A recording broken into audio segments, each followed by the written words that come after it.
চলো আজকে এই শাড়িটা দিয়ে একটা লং ড্রেস তৈরি করা যাক। এটা একজন দিয়েছিল, আমাকে বলেছিল এটা দিয়ে একটা লং ড্রেস তৈরি করার জন্য। ও বলেছিল জাস্ট সামনে আর পেছনে যেন চৌকা থাকে আর ফুল স্লিভ থাকে, আর আমি আমার মতো যেমন ইচ্ছে করতে পারি। এবার সেই মতো আমি এখানে সামনেটা প্রিন্সেস কাট করেছিলাম আর পেছনটা এরকম ও যেমন বলেছিল চৌকো করতে ওই রকমই করেছিলাম। আর সত্যি কথা বলতে কাপড়টা এত স্লিপ করছিল সেটা বলার বাইরে। শাড়িতেই সাদা রকম লেসগুলো লাগানো ছিল, ওই লেসগুলো আমি হাতায় আর সামনে পেছনে লাগিয়েছি। নিচটা আমি আমব্রেলা কাট করেছিলাম আর এতটা ঘের এসছিল সেটা বলার বাইরে।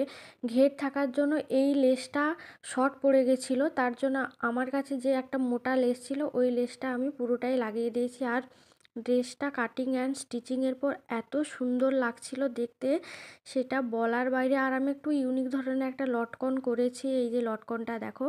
ড্রেসটা কেমন লাগছে অবশ্যই জানিও। ভিডিওটা ভালো লাগলে একটা লাইক, কমেন্ট অ্যান্ড আমার চ্যানেলটাকে অবশ্যই সাবস্ক্রাইব করে দিও। টাটা, ভালো থেকো তোমরা সবাই।